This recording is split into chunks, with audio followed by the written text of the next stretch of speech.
So in the Central Valley, we once had a vast system of about 4 million acres of wetlands and wetland-like features, this integrated mosaic of wet stuff.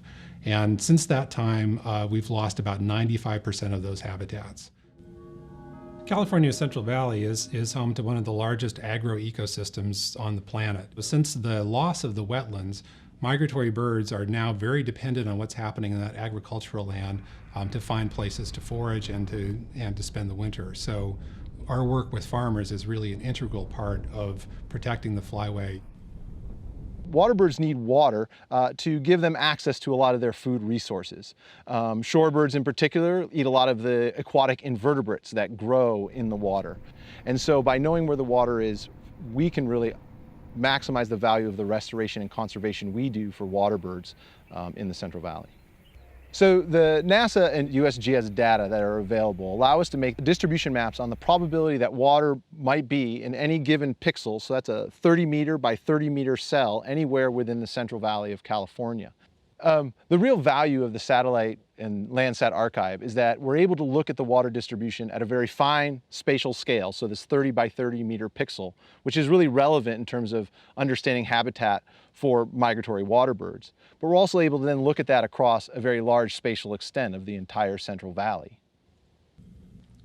Point Blue Conservation Science has been one of our trusted conservation partners at the Nature Conservancy for many, many years. And so I reached out to our partners at Point Blue, and we started working together on these Landsat data to try and perfect ways that we could use it to predict water availability in the Central Valley. So simultaneously, the Cornell Lab of Ornithology was really making great strides in using citizen science data to predict when and where birds would occur. I'm Steve Kelling. I'm the Director of Information Science at the Cornell Lab of Ornithology. I run a project called eBird, and eBird is a citizen science project that engages the public to submit checklists of their bird observations to a central database. Currently, we collect about 100 million observations a year. What makes eBird really unique, though, is that because we collect data year-round, we can essentially describe the entire life history of a bird or a population of birds as they move throughout the landscape. So when we think about how a bird moves across a hemisphere, we can use MODIS land cover information to allow us to make these habitat relationships with particular species of birds. And with that kind of relationship, we can then make predictions in areas where we don't have information about birds, but we do have information about the habitats that they're in.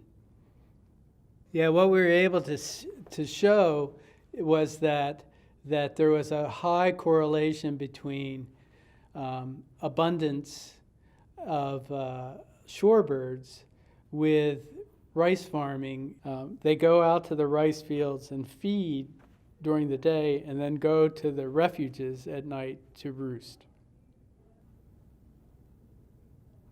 And the aha moment really came with putting these two data sets together and realizing that there were some horrible mismatches.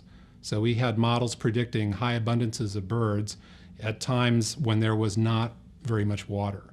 And that made us realize that there was something we could do out there to make that place better for birds at that time. Our program, Bird Returns, allows us to work directly with farmers to help them help us create bird habitat. And rice farmers typically flood their fields to grow the crop.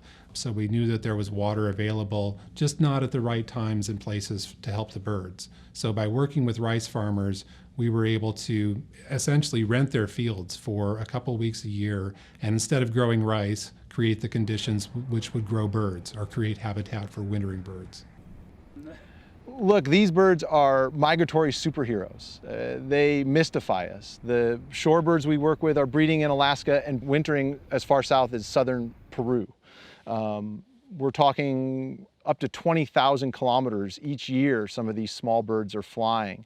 And so it behooves us to at least help them on their journey, provide this food resource for them, but to do it in a responsible way that again shows our respect for the limited resource that water is today in the western United States. Bird returns is having a lot of impact, both for wetland conditions and for farmers, but also for the birds. And we're monitoring birds on all of the fields that we flood out there, and we're comparing those with bird observations on fields that aren't flooded. So we're finding densities that are 30 times greater on our fields than on the comparison control fields. The ability of them to use refuge lands and a compatible agricultural landscape allows us to manage the whole valley as an integrated matrix. This is really the power of using these kinds of data to make conservation decisions, not only for the Nature Conservancy, but also for public lands and for private land managers.